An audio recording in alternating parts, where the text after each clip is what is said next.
Praise the lord. ఈరోజు మన లేఖన భాగము యోహాను సువార్త 20వ అధ్యాయము 12వ వచనము 13వ వచనం ధ్యానించుకుందాం. తెల్లని వస్త్రము ధరించిన ఇద్దరు దేవదూతలు యేసు దేహం ఉంచబడిన స్థలములో తలవైపున ఒకడును కలవైపున ఒకడును కూర్చునుట కనబడెను. వారు, అమ్మా, ఎందుకు ఎత్తుచున్నావని ఆమె అడగగా, ఆమె, నా ప్రభువును ఎవరో ఎత్తుకొని పోయిరి, ఆయనను ఎక్కడ ఉంచిరో నాకు తెలియదని చెప్పాను. దేవుడి వాక్యం కామెంట్. దేవునికి స్తోత్రం, హల్లెలూయా. మన ప్రభువును రక్షకుడైనటువంటి యేసుక్రీస్తు నామములో మీ అందరికీ నా హృదయపు లోతుల్లోంచి ప్రత్యేకమైన వందనాలు తెలియజేస్తున్నాను. Thank you for watching our he must increase programme. ఈ కార్యక్రమం చూస్తున్నందుకు, ఈ కార్యక్రమం చూడడానికి మీ సమయాన్ని కేటాయించినందుకు ప్రత్యేకమైన వందనాలు. నేను అక్కడెక్కడ పరిచర్యకు వెళ్తున్నప్పుడు మిమ్మల్ని ఎక్కడో చూసామండి, మిమ్మల్ని టీవీలో చూస్తున్నాం. అంతేకాకుండా కొంతమంది, దయచేసి నెల్లూరు ప్రాంత వాసులకు ఒక ప్రాముఖ్యమైనటువంటి విషయం, కొంతమంది వాళ్ళు నాకు ఫోన్ ఈ మెసేజ్ వస్తున్న టైంలోనే, అనగా 8 to 8:30 టైంలోనే వాళ్ళు కాల్స్ చేసి మాకు రావడం లేదు శాంతి టీవీ అని చెప్తున్నారు. అంతేకాకుండా సౌండ్ రావడం లేదని చెప్తున్నారు. కాబట్టి సౌండ్కి నాకు ఎటువంటి సంబంధం లేదు. స్టూడియోలో అనగా శాంతి టీవీ ఛానల్లో ఈ ప్రోగ్రాం రికార్డ్ చేసిన అంతా చక్కగానే ఉంది. ఒకవేళ మిస్టేక్ ఏదైనా ఉంటే మీరు దయచేసి మీ స్థానిక కేబుల్ ఆపరేటర్ను సంప్రదించాల్సిందిగా కోరుతున్నా. ఈ విషయాన్ని నేను శాంతి టీవీ ఛానల్ వారికి కూడా తీసుకుని లేదు మా వైపు నుంచి ఎటువంటి మిస్టేక్ లేదని చెప్పారు. కనుక మీరు వెంటనే తొందరపడిపోయి వెంటనే నాకు ఫోన్ చేస్తే నేనేం చేయలేని నిస్సహాయ స్థితిలో ఉన్నాను.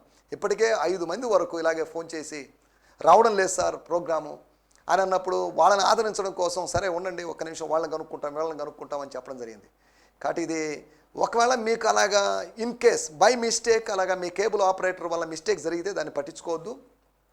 ఎలాగో రిపీటేషన్ మళ్ళీ వచ్చే అవకాశం ఉంది. లేదు అంటే ఇక ఆల్టర్నేటివ్గా మీకు ఒక విధానం ఉంది. అదేంటంటే యూట్యూబ్లోకి వెళ్ళిపోయి ఆ ఎపిసోడ్ను మాత్రం చూడడం. కాబట్టి ఈలోపు మీ లోకల్ కేబుల్ ఆపరేటర్కి ఫోన్ చేసి మాకు పలాని ఛానల్ 51 ఛానల్ సరిగా వాయిస్ రావడం లేదండి అని ఏదో మీరు చెప్పగలిగితే వాళ్ళు దానికి సొల్యూషన్ చూపగలరు. దేవునికి స్తోత్రం. మీ ఎనీవేర్ మీలో కొంతమంది అలా కాంటాక్ట్ చేస్తున్నందుకు మీకు ప్రత్యేకమైన వందనాలు తెలియజేస్తున్నాను. ప్రభు మిమ్మల్ని దీవించునుగాక.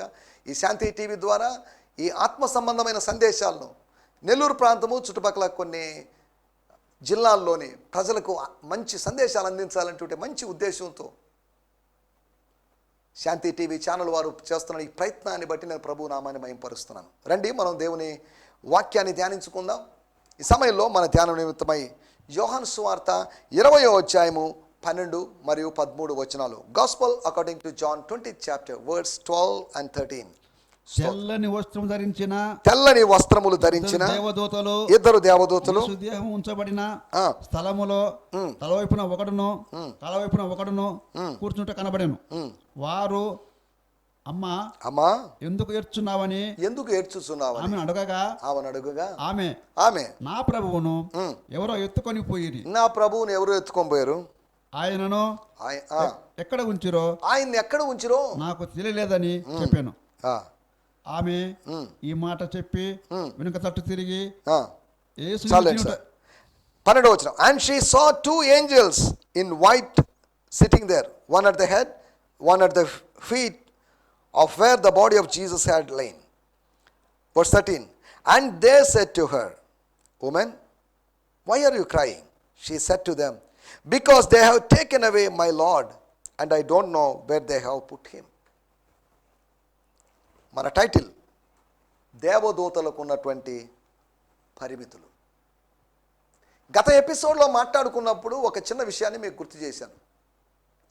రాయి దొల్లించబడ్డం అని చెప్పినప్పుడు మానవ మాత్రుడు దొల్లించిన రాయి కాదది.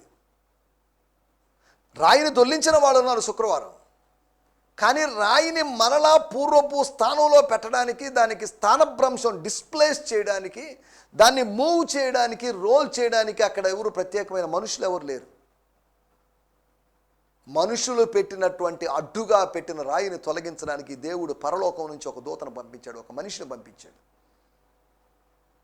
అనగా మనుషులు ఆటంకాలు కలుగు చేస్తారు, నీ అభివృద్ధిని అడ్డుకుంటారు, నువ్వు ముందుకు రాకుండా, నువ్వు గమ్యాన్ని చేరకుండా, నువ్వు పునరుత్థానం చెందకుండా, లేకపోతే నువ్వు మృతుడిగా ఉండాలనో, నువ్వు ఎదగకుండా ఉండాలనో, నువ్వు పైకి రాకుండా ఉండాలనో. అందుకనే ఆదికాండం 49వ అధ్యాయంలో రాయబడి యోసేపును గురించి చెప్పబడిన విషయం ఏంటంటే, అతడు ఫలించేటి కొమ్మ, అతడు ఫ్రూట్ఫుల్ వైన్ లేదా బ్రాంచ్. అతడు ఫలిస్తాడు. అతని ఫలాల్ని చూసి, అతని గ్రోత్ను చూసి, అతని అభివృద్ధిని చూసి అసూయపడిన వాళ్ళు, అతనికి వచ్చిన దర్శనాలను చూసి అసూయపడిన వాళ్ళు, అతడు పొందుకున్న ప్రేమను చూసి అసూయపడ్డవాళ్ళు, వాళ్ళు ఆయన చుట్టూ ఒక గోడను కట్టారు, అడ్డుకున్నారు. ప్రవచనాత్మకంగా మాట్లాడుతున్నాడు యాకోబు తన అవసాన దశలో. ఆదికాండం 49వ అధ్యాయంలో ఆయన గోడ మీదకెక్కి పాకుతాడు, లేకపోతే ఫలిస్తాడు. గోడ అడ్డం ఉన్నప్పటికీ ఇక గోడ పెట్టేశాంలే, వాడిని ఎదగనేయంలే అని అనుకుంటారేమో. దయచేసి జ్ఞాపకం చేసుకోండి, ఆయా సందర్భాల్లో మనం సహజంగా మన ఇళ్లలో, మన కాంపౌండ్స్లో ఏదైనా విత్తనం వేసి విత్తనం పాతి పెట్టిన చోట మనం ఒక రాయి పెట్టామనుకోండి, దాని మీద ఒక రాయి పెడితే కొన్నాళ్లకు ఆ రాయికి మరోవైపు నుంచి ఈ మొక్క ఎదిగి వచ్చి మళ్ళా పైకి రేసి రావడాన్ని మనం చూస్తున్నాం. ఒక ఫిజికల్ గ్రోత్ని ఒక రాయి అడ్డుకోలేకపోయింది.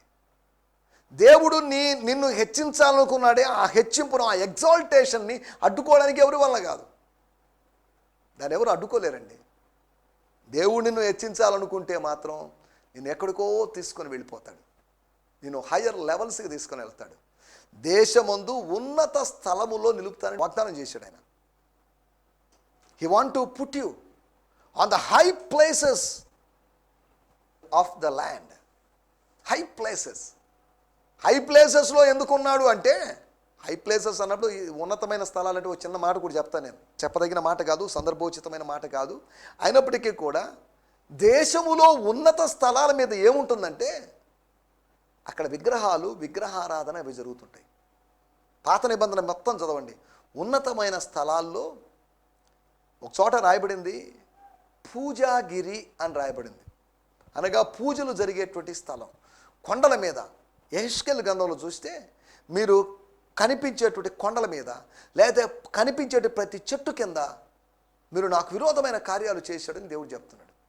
ఉన్నతమైన స్థలాలు అంటున్నామంటే శత్రువు ఆక్రమించుకున్నటువంటి, అనగా శత్రువు ఆల్రెడీ ఇంతకు మునిపే వచ్చి స్వాధీనం చేసుకున్న స్థలాలు అవి. వాటిల్లో దేవుడు తన బిడ్డలు నిలబెడుతున్నాడు అని అర్థం. దేవుడు చెప్పిన ఒక మాటలో ఇంత అర్థం ఉంది. ఉన్నతమైన స్థలాలంటే చాలా ఎత్తైన స్థలంలో 5th ఫ్లోరో లేదా 10th ఫ్లోరో 12th ఫ్లోరో అని కాదు దాని అర్థం. ఒక భౌతికమైనటువంటి ఉన్నతమైన స్థానం అని కాదు, భౌతికమైన ఉన్న స్థానం కూడా ఉంది, కానీ స్పిరిచువల్లీ హై ప్లేసెస్, అనగా స్పిరిచువాలిటీ కానిది అక్కడ పాతుకొని పోయింటే నిన్ను అక్కడ పెడుతున్నాడు. అంతెందుకంటే మీకు చిన్న ఉదాహరణ చెప్తాను. కర్మేలు పర్వతం మీద అక్కడ అనేకమైనటువంటి విధానాలు, అన్ని ఆరాధనలు జరుగుతున్నప్పుడు అక్కడ అగ్ని దిగి రావడానికి కారణం దేవుని యొక్క శక్తి ప్రదర్శన యొక్క అవసరత ఏర్పడింది. దిగజారిపోయినట్టు బ్యాక్ స్లైడ్ అయినటువంటి గాడ్స్ పీపుల్, ఎవరో దిగజారిపోయారని కాదు, దేవుని ప్రజలు, దేవుని స్వకీయ జనాంగం ఐగుప్తులోంచి వచ్చిన వాళ్ళు దేవునికి దూరం అయిపోయి అలా జీవిస్తున్నప్పుడు అగ్ని ద్వారా ప్రత్యుత్తరం ఇచ్చేటువంటి దేవుడు, నీ దేవుడు, నా దేవుడు అగ్ని ద్వారా ప్రత్యుత్తరం ఇస్తాడు. He will answer by fire. He will answer, ఆయన ఆన్సర్ చేస్తాడు, జవాబిస్తాడు, బదులిస్తాడు. He will answer by silence, he will answer by fire, he will answer by the words, he will answer by signs and wonders. రకరకాలుగా answer ఇవ్వగలడు. ఒక ప్రశ్నకి సమాధానం రకరకాలుగా చెప్పచ్చు. అలాగే దేవుడు నీ ప్రాబ్లంకి రకరకాల సొల్యూషన్స్ ఇస్తాడు అనే సంగతిని గుర్తు చేస్తున్నాను. సరే, వాటిలో కూడా వెళ్ళడం లేదు. దేవదూతల గురించి గత ఎపిసోడ్లో మనం మాట్లాడుకున్న మాట ఏంటంటే, వాళ్ళు శక్తిమంతులు, వాళ్ళ శక్తి గొప్పది అని నిరూపించడానికి పాత నిబంధనలో ఒక చిన్న ఇన్సిడెంట్ మీకు చెప్తాను. ఒక్క రాత్రికి రాత్రే ఒక దేవదూత వచ్చి శత్రువుల్లో అయినట్టు వారిని 1,85,000 మందిని చంపినట్టుగా చూస్తాం. 1 ఏంజల్, ఒకే ఒక దేవత 1,00,000, ఒకరిద్దరిని కాదు, 10 మందిని కాదు, 1,85,000 మందిని చంపినటువంటి సందర్భాన్ని మనం చూస్తున్నాం. ఒకవేళ 2, 3, 10 మంది దేవదూతలను ఉంచామనుకోండి, ఇక లక్షల్లో లేకపోతే అక్కడ నరమేధం జరిగేటువంటి అవకాశం ఉంది. రక్తం ఏరులై పారేటువంటి అవకాశం ఉంది. రక్తం ఏరులై పారడం గురించి నేను మాట్లాడలేదు. నా మాటల యొక్క ఉద్దేశం ఏంటంటే, ఏంజల్స్ ఆర్ సో పవర్ఫుల్. కారణం ఏంటంటే, they will be in the presence of the almighty God. సర్వశక్తుని సన్నిధిలో నిలిచే వాళ్ళు శక్తిమంతులుగా ఉన్నారు. అందుకనే భక్తుడైనటువంటి యేసన్న గారు ఓ మంచి పాటలో ఒక మాట ఇలా అన్నాడు: సర్వోన్నతుడా, నీ సన్నిధిలో బలము పొందిన వారెవరైనా అలసిపోలేదన్నాడు. దేవుని సన్నిధిలో బలం పొందుకోవాలి. ఈ సందేశాలు వింటూ మీరు ఆత్మీయ బలం పొందుకోవాలి. దేవుని వాక్యాన్ని ధ్యానిస్తూ, ప్రార్థిస్తూ, ఉపవసిస్తూ దేవుని శక్తిని మీరు పొందుకోవాలి. సరే, ఏదేమైనప్పటికీ దేవదూతల గురించి మనం ఆలోచిద్దాం. దేవదూతల గురించి మనం ఇంతకుముందు కూడా కొన్ని విషయాలు ఆలోచించాం. ఇప్పుడు వాటి కాదు, వేరొక కోణంలో the limitations of the angels. దేవదూతలకు ఉన్నటువంటి పరిమితులు అంటే ఏంటి? దాని అర్థం ఇప్పుడే కదండి శక్తిమంతులు అని చెప్పారు. శక్తిమంతులే, కానీ పరిమితులు ఉన్నాయి. ఎవరో చెప్పారు, Satan is mighty but God is all mighty. సాతాను శక్తిమంతుడే, కానీ బట్ గాడ్, దేవుడు సర్వశక్తిమంతుడు. సాతాను యొక్క శక్తిని కూడా అణగదొక్కి అంతం చేయగలిగిన శక్తి దేవుని శక్తి. దేవుని స్తోత్రం, hallelujah. Final victory belongs to the Lord. Goliath అనేటువంటి అపవాది శక్తి కొంతకాలం పనిచేసింది, 40 రోజులు పనిచేసింది. 41వ రోజు దైవశక్తి దావీదు రూపంలో 41వ రోజు పనిచేయడాన్ని మనం చూస్తున్నాం. అనేక దినాలు ప్రయత్నం చేసి పోరాడి దావీదు గొల్లియాతును చంపాడని రాయబడలేదు. ఆ పోరాటం గంటల తరబడి ఉండొచ్చేమో, కానీ నిమిషాల్లో, క్షణాల్లో అయిపోయింది. ఎప్పుడు స్టార్ట్ అయిందో ఆ స్టార్ట్ అయిన కొద్ది నిమిషాలకే యుద్ధం ముగిసిపోయింది. అతి వేగంగా ముగిసినటువంటి యుద్ధం అదే. 40 రోజులుగా పోరాడితే బాగుండు, ఎందుకులే పోరాడితే ఓడిపోతాం కదా అనేటువంటి తలంపులతో పిరికివారై పారిపోయారంటే అక్కడ ఎవరు లేరు. వీళ్ళు పారిపోయినప్పటికీ వాడు అరుస్తూనే ఉన్నాడు, రే రండ్రా, ఎవరో ఒకరు రండ్రా, ఎవరో ఒకరిని ఏర్పాటు చేసుకోండి, నేను ఒక్కడిని వాడొకడు అని అంటున్నప్పటికీ కూడా ఈ ధ్వనులు ప్రతిధ్వనులుగా మారి సౌలు చెవుల్లో వినబడినా కానీ సౌల్లో కూడా స్పందన లేదు. అందగాడని, పొడవైన వాడని ఎన్నుకున్నారే, ఇప్పుడు పోరాడాల్సినప్పుడు మాత్రం పిరికి వాళ్ళలాగా కూర్చోన్నాడే. పరిపాలన దక్షత కలిగిన వాడు పోరాడాలి. పోరాడడం అనేది నాయకుల యొక్క లక్షణం. పిరికివాడిగా ఉండడం నాయకుల యొక్క లక్షణం కాదు. సౌలు పిరికివాడిగా ఉండి అయితే పరిపాలన దక్షతను కోల్పోయినట్టుగా మనం చూస్తున్నాం. సరే, వాటిలోకి వెళ్ళడం లేదు. మనం ఆలోచిస్తున్నట్టు మాట, మొట్టమొదటి మాట ఇదే అధ్యాయంలో 13వ వచనం మనం గమనిస్తే దేవదూతలకు ఉన్నటువంటి పరిమితుల గురించి మనం ఆలోచిద్దాం. The limitations. దేవదూతలకి, మనుషులకి, దేవుని సేవకులకి, మనకు అందరికి లిమిటేషన్స్ ఉన్నాయి. వారు అమ్మా ఎందుకు ఏడ్చున్నావని, అమ్మా ఎందుకు ఏడుస్తున్నావు, వై యు ఆర్ క్రైయింగ్, ఆమెను అడుగగా ఆమె చాలండి. మొట్టమొదటి విషయం, ఎందుకు ఏడుస్తున్నావు? ప్రశ్న చూడండి. సాధారణంగా దుఃఖం ఊటినే రాదు. ఏదో హృదయాన్ని గాయపరిచిన సన్నివేశమో సందర్భం ఏదో జరగాలి, ఏదో మాటో లేకపోతే ఏదో దాన్ని బట్టే ఊటినే దుఃఖం రాదు. ఊటినే ఏడవరుగా. ఊటినే ఏడుస్తూ ఉన్న వాళ్ళని మనం చూడలేదు. అలాగని ఊటినే నవ్వే వాళ్ళని కూడా మనం చూడలేదు. ఊటినే నవ్వరు, ఊటినే ఏడవరు. కారణాలు ఉన్నాయి. ఒక కారణంతో నవ్వుతాం, ఒక కారణంతో ఏడుస్తాం. అమ్మా ఎందుకు ఏడుస్తున్నావు? ఆమె ఏడవడానికి ఉన్నటువంటి కారణం వాళ్ళకి తెలియలేదు. అంటే దాని అర్థం, మీరు నజరేయుడైన యేసును వెదకుచున్నారని నాకు తెలియను అని చెప్పాడు దేవదూత ఓ సందర్భంలో.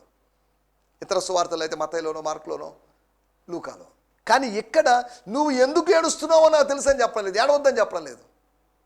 ఎందుకు ఏడుస్తున్నావు? What is the reason for your weeping? నీ సంతాపానికి కారణం ఏంటి? అక్కడ అన్నాడు 24వ అధ్యాయం లూకా సువార్తలో, సజీవుడైన వారిని మృతుల్లో ఎందుకు వెతుకుతున్నారు? మీరు మృతుల్లో వెతుకుతున్నారనే సంగతి మాకు తెలిసిపోయింది అని వాళ్ళు అంటున్నారు. వాళ్ళకేదో పరిచయం ఉందని కాదు, మగ్దలేన మరియకు, శిష్యులకు, ఇంతకుముందు దేవదూతలకు ఏదో కనెక్షన్ ఉందని కాదు. ఒకవేళ ఉంటే యేసు తల్లి అయిన మరియకు దేవదూతకి ఒక సందర్భంలో కనెక్షన్ ఏర్పడింది. ఇక మిగతా సందర్భాల్లో ఏ శిష్యులతో కూడా దేవదూతలకి ఎన్కౌంటర్స్ ఏర్పడలేదు. వాళ్ళు అడుగుతున్నారు, ఎందుకు ఏడుస్తున్నావు, వై యు ఆర్ వీపింగ్ అనగా సంతాపాన్ని ఆపడం మాత్రం వాళ్ళ వల్ల కాదు. సంతాపాన్ని ఆపడం అనేది వాళ్ళకి అసాధ్యమైన కార్యం. In controlling the sorrow they are helpless. సంతాపాన్ని ఆపలేదు. ఎందుకు ఏడుస్తున్నారు, అదే మీరు అడగొచ్చు. తర్వాత వచ్చిన వాళ్ళు రాయబడింది, యేసు ప్రభువు కూడా అడిగాడు, అమ్మా ఎందుకు ఏడుస్తున్నావు అని. దేవదూతలు అడగడానికి యేసు ప్రభు అడగడానికి తేడా ఉంది. అంటే ఏమన్నా గ్రీకు పదాల తేడా కాదు, ఉపయోగించిన గ్రీకు పదాల తేడా అని అనలేదు. దేవదూతలు మాట్లాడి ఆమె సంతాపం అలాగే కొనసాగుతుంది, ఆమె కన్నీరు గారుస్తూనే ఉంది. దేవదూతల మాటలు వారి యొక్క కన్నీరును తొడవలేకపోయింది, ఆమె కన్నీరుని. కానీ యేసు ప్రభు మాట మాత్రమే ఆమె కన్నీటి ధారను లేకపోతే ప్రవాహాన్ని ఆపివేసింది. ఆ స్రావము, రక్తస్రావము నిలిచిపోయెను అని యేసు ప్రభు వస్త్రాన్ని గురించి ముట్టినటువంటి స్త్రీ విషయంలో చెప్పబడింది. ఈ కన్నీటి ధార ప్రవాహం ఆగిపోయింది. ఎప్పుడంటే యేసు మాట్లాడినప్పుడు. యేసు మాట్లాడితే సంతాపము సంతోషంగా మారుతుంది. Your sorrow will turn in to Joy. నీ సారోగా ఉండదు, నీ సారో అది జాయ్గా మారుతుంది. నీ ప్రలాపము ఒక ప్రమోద గీతంగా మారుతుంది. నీ ప్రలాప గీతము ఒక ప్రమోద గీతంగా మార్చగలిగిన వాడు, నీ దుఃఖాన్ని నాట్యంగా మార్చగలిగిన వాడు, నీ గోనె పట్టను లేదా ఆనంద వస్త్రాలుగా మార్చగలిగిన వాడు. దేవునికి స్తోత్రం, హల్లెలూయా. నీ మారాను మధురంగా మార్చగలిగిన వాడు దేవుడిని కార్యాలు చేయగలడు అనే సంగతిని మీకు గుర్తు చేస్తున్నాను. ఎరికో కోట ఇంతకుముందు ఒక 6 రోజులుగా 7 రోజులుగా దుర్భేద్యమైనట్టు ఒక నగరం, ఒక పట్టణం. కానీ ఇప్పుడు శిథిల నగరంగా మారింది. స్తుతులు ఒక నగరాన్ని శిథిల నగరంగా మారుస్తాయి, శిథిలావస్థకి తెస్తాయి. దేవుని స్తోత్రం. దేవుడు కార్యాలు చేయగలడు, అసాధ్యమైన కార్యం ఏది లేదు. ఒకటి, సంతాపాన్ని ఆపడం విషయంలో దేవదూతలు నిస్సహాయులు, నిరుత్తరులు అనే సంగతిని మీకు గుర్తు చేస్తున్నాను. రెండో విషయాన్ని నేను మీకు జ్ఞాపకం చేస్తాను. 14వ వచనం మనం గమనించినట్లయితే, అనగా అమ్మా ఈ మాట చెప్పి వెనుక తట్టు తిరిగి యేసు నిలిచుట చూచాను గాని ఆయన యేసు అని గుర్తుపట్టలేదు. యేసు, అమ్మా ఎందుకు ఏడ్చున్నావు. చాలండి. దేవదూతలు లోపల ఉన్నారు, సమాధి వెలుపల ఈ స్త్రీ ఉంది, ఆ వెలుపల యేసు ప్రభు ఉన్నాడు. అనగా దేవదూతలకి ఆ స్త్రీకి మధ్యలో యేసు ప్రభు ఉన్నాడు అనుకోవచ్చు. లేదు అంటే యేసు ప్రభువుకి దేవదూతలకి మధ్యలో ఆ స్త్రీ ఉందనుకో, ఏదో జరిగింది. కానీ అమ్మ ఏడవద్దు, యేసు ప్రభు లేచాడు, ఆయన ఇక్కడ లేడు అని చెప్పినటువంటి వాళ్ళు ఆయన ఇక్కడే ఉన్నాడు, ఇదిగో నీ ముందు ఉన్నాడు, నీ కళ్ళ ముందు ఉన్నాడు అని చెప్పలేకపోయారు. అనగా సమాచారాన్ని ఇచ్చే విషయంలో కూడా దే హ్యావ్ లిమిటేషన్స్. స్వర్గం అందించిన సమాచారాన్ని ఇవ్వాలి కానీ సొంత సమాచారాన్ని ఇవ్వడానికి వీల్లేదు. దేవుని సేవకులని దేవుని దూతలని పిలిచారు. దేవుని సేవకులంగా మేము మా ఇష్టమైంది మేము చెప్పామనుకోండి, మాకది నష్టమే. అది ఒకవేళ మిమ్మల్ని ఎగ్జైట్ చేయొచ్చు, మిమ్మల్ని ఉద్రేకపరచవచ్చు, మీకు సంతోషాన్ని కలిగించవచ్చు, మీకు ఇన్ఫర్మేషన్ ఇవ్వచ్చు. కానీ నేను చెప్పింది నేను బోధించమంది బోధించలేదు కదా అని చెప్పేసి మాకు శిక్ష ఉంటుంది. యెషయా గ్రంథము 8వ అధ్యాయంలో, ఈ వాక్య ప్రకారము బోధించిన వానికి అరుణోదయము కలుగదు. అనగా వాడు సచ్చిన స్థితిలోకి వస్తాడు, ఆత్మీయంగా సచ్చిన స్థితిలోకి వస్తున్నాడు. అనగా రాంగ్ ఇంటర్ప్రిటేషన్స్ చేయడానికి వీల్లేదు. వాడు చచ్చిన స్థితిలోకి వెళ్తాడు. దుర్వ్యాఖ్యానాలు చేయడానికి వీల్లేదు. అవుట్ ఆఫ్ కాంటెక్స్ట్లో మాట్లాడడానికి వీల్లేదు. దేవుని వాక్యాన్ని జాగ్రత్తగా పట్టుకోవాలి. అది 2 అంచులు కలిగినటువంటి వాడి అయిన ఖడ్గం కనుక ఏ అంచుని మనం పట్టుకోగలం, మన చెయ్యి తెగిపోగలదు. వరలో మాత్రమే పదిలంగా ఉంటుందేమో కానీ మనం చేత్తో పట్టుకున్నాం అనుకోండి, ఆ కత్తుల యొక్క పదును చూడడానికి సానబెట్టిన వాళ్ళు దాని అంచును తాకి చూస్తాడు. అలా తాకుతున్నప్పుడు కొన్నిసార్లు గీసుకొని పోతుంది, ఒరుసుకొని పోతుంది, ఒక మార్క్ వస్తుంది. దాని యొక్క షార్ప్నెస్, దాని యొక్క పదును. అలాగే దేవుని వాక్యము 2 అంచులు కలిగినటువంటి, ప్రతి కత్తి ఒక అంచు కలిగిన కత్తే. కానీ ఈ వాక్య ఖడ్గము 2 అంచులు కలిగినటువంటి ఖడ్గం. దేవుని స్తోత్రం, హల్లెలూయా. 1 అంచు కలిగిన ఖడ్గం వల్లనే ఉపయోగాలు ఉంటే 2 అంచులు కలిగినటువంటి ఆత్మ ఖడ్గము అని చెప్పబడిన దేవుని వాక్యం వల్ల ఎన్ని ఉపయోగాలు ఉన్నాయో అర్థం చేసుకోవాలి. దేవుని స్తోత్రం. ఒకటి సంతాపాన్ని ఆపడం విషయంలో దేవదూతలు నిరుత్తరులు లేకపోతే నిస్సహాయులు. రెండవది సమాచారాన్ని ఇవ్వడం విషయంలో. ఇంచుమించు నిమిషాల్లో జరిగినటువంటి సంఘటనలు ఇవన్నీ. అమ్మా ఎందుకు ఏడుస్తున్నావు అని అడిగారు. ఆమె ఏదో చెప్పింది. వెంటనే వెనక్కి తిరిగి చూస్తే ప్రభు కనిపించాడు. అదిగోనమ్మా నీ కళ్ళ ముందే ఉన్నాడు, నీ దగ్గర ఉన్నాడు అని దేవదూతలు కూడా దైవ సాన్నిధ్యాన్ని గుర్తించలేదు. యోబు గ్రంథంలో ఒక చోట అంటాడు, ఆయన తన సేవకుల్లో అనగా తన దేవదూతలలో కూడా లోపములు కనుగొంటాడట. దేవదూతలు పర్ఫెక్ట్ అనుకుంటాం కానీ ఆ పర్ఫెక్ట్ అయిన వాళ్ళలో కూడా మిస్టేక్స్ చూడగలడు ఆయన. చూడండి, మనం కొన్నిట్లో మనకు మిస్టేక్స్ కనిపించవు, పైన చూస్తాం కాబట్టి. కానీ దేవుడు అలా కాదు, లోపల చూస్తాడు, లోతుకు చూస్తాడు, డీప్గా చూస్తాడు. మనం గుర్తించలేని వాటిని ఆయన గుర్తిస్తాడు. ఒక చిన్న మాట చెప్తాను. యోహాను సువార్త 2వ అధ్యాయములో ద్రాక్షారసం అయిపోయిందని తల్లి చెప్పింది. కానీ యేసు ప్రభు గుర్తు చేసిన విషయం ఏంటి? నీళ్ళు అయిపోయినాయి అనే సంగతి. ద్రాక్షారసం ముఖ్యం కాదు, నీళ్లు ముఖ్యం. అంటే ద్రాక్షారసం ముఖ్యం కాదా అని అంటారేమో. ఒకవేళ ఆ పెళ్ళికి వచ్చేవాడు, ఆ ఇంట్లో ప్రవేశించేవాడు మొదట ద్రాక్షారసం ఏదైనా అడగడు. మొదట నా కాళ్ళు గడుక్కోవడానికి కొన్ని నీళ్ళు ఇవ్వండి, చేతులు గడుక్కోవడానికి నీళ్ళు ఇవ్వండి, లేకపోతే యూదుల ఆచారం ప్రకారం నెత్తి మీద నీళ్లు చల్లుకోవడానికి నాకు కొద్దిగా నీళ్ళు ఇవ్వండి అని అడుగుతాను. కానీ రాతి బాణలు ఖాళీగా ఉన్నాయి. లోపల సంగతి మరీ తెలుసు కానీ బయట సంగతి మరీ తెలియదు. లోపల సంగతులు, బయట సంగతులు, 2 సంగతులు, అన్ని సంగతులు తెలిసినటువంటి సర్వాంతర్యామి అయినటువంటి దేవుడు. దేవుని స్తోత్రం, హల్లెలూయా. ఒకటి సంతాపాన్ని ఆపడంలో దేవదూతలు నిస్సహాయులు. రెండవది సమాచారాన్ని ఇవ్వడంలో దేవదూతలు నిస్సహాయులు. మూడో విషయాన్ని నేను మీకు జ్ఞాపకం చేస్తాను. ఇదే అధ్యాయంలో 16వ వచనం. స్తోత్రం. యేసు ఆమెను చూచి మరియా అని పిలిచెను. మరియా అని పిలిచెను.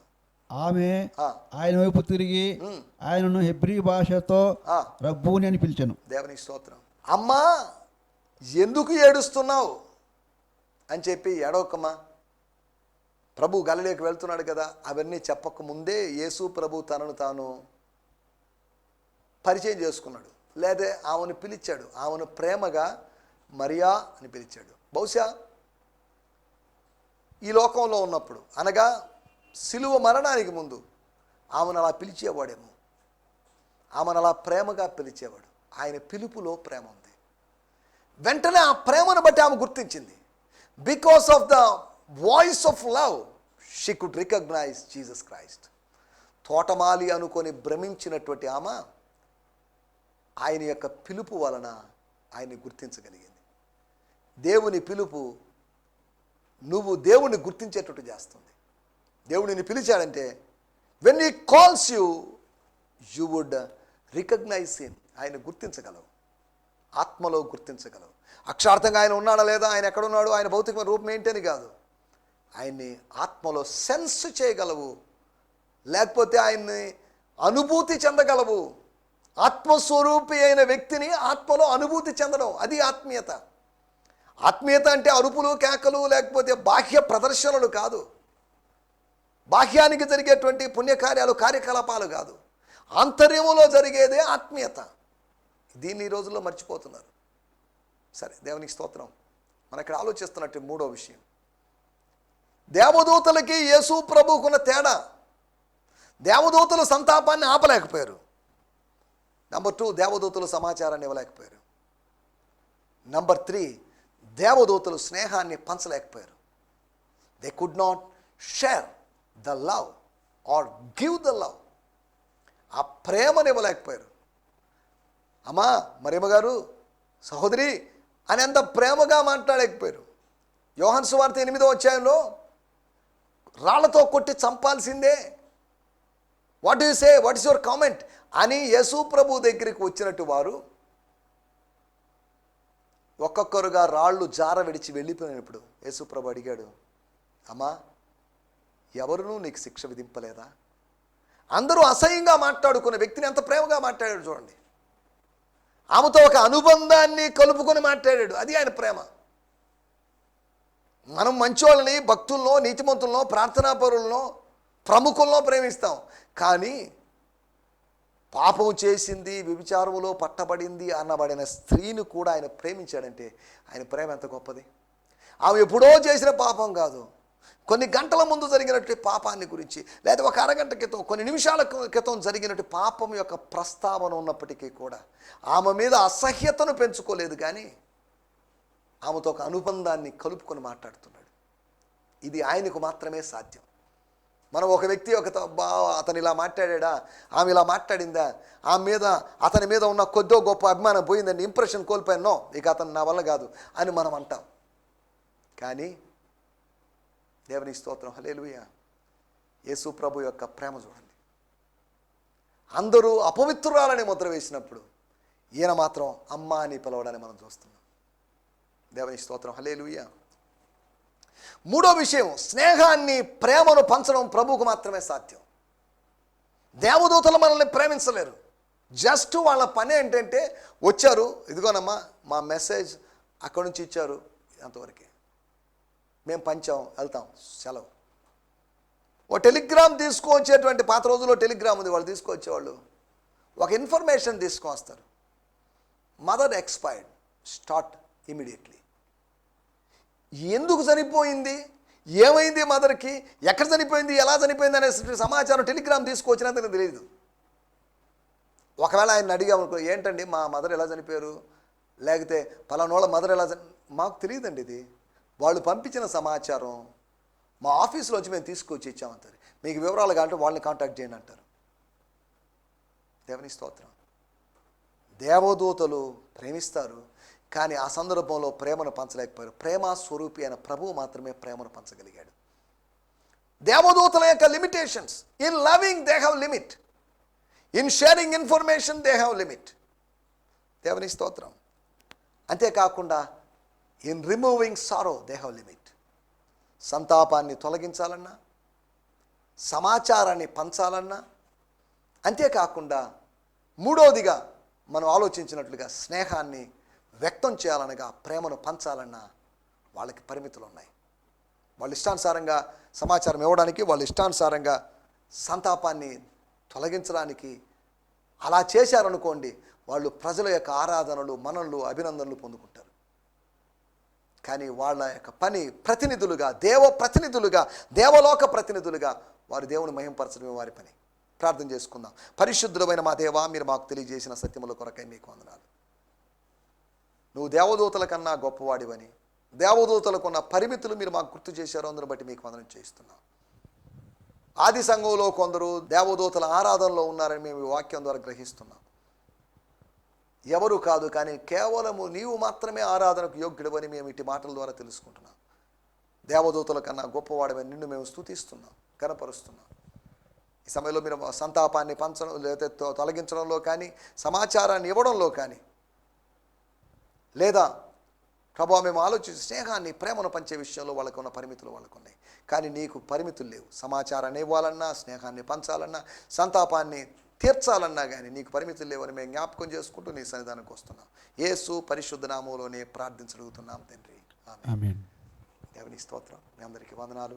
ప్రభు చిత్తమైతే మరొక ఎపిసోడ్లో కలుసుకుందాం. అప్పటి వరకు దేవుని కృప మనల్ని నడిపించుగాక. ఈ సందేశము మీకు ఆశీర్వాదకరంగా ఉందని నమ్ముచున్నాము. ప్రార్థనా అవసరతల కొరకు మమ్మల్ని సంప్రదించవలసిన మా చిరునామా గిద్యోన్ మిషన్ చర్చ్, 6వ వీధి, శాంతినగర్, నెల్లూరు 4, ఆంధ్రప్రదేశ్. పిన్ 524004. మా ఫోన్ నంబర్లు 7036443613 మరి ఒక నంబర్ 9392293010. మా ఈమెయిల్ ఐడి gfihmi2015@gmail.com. దేవుడు మిమ్మును ఆశీర్వదించునుగాక. ఆమేన్.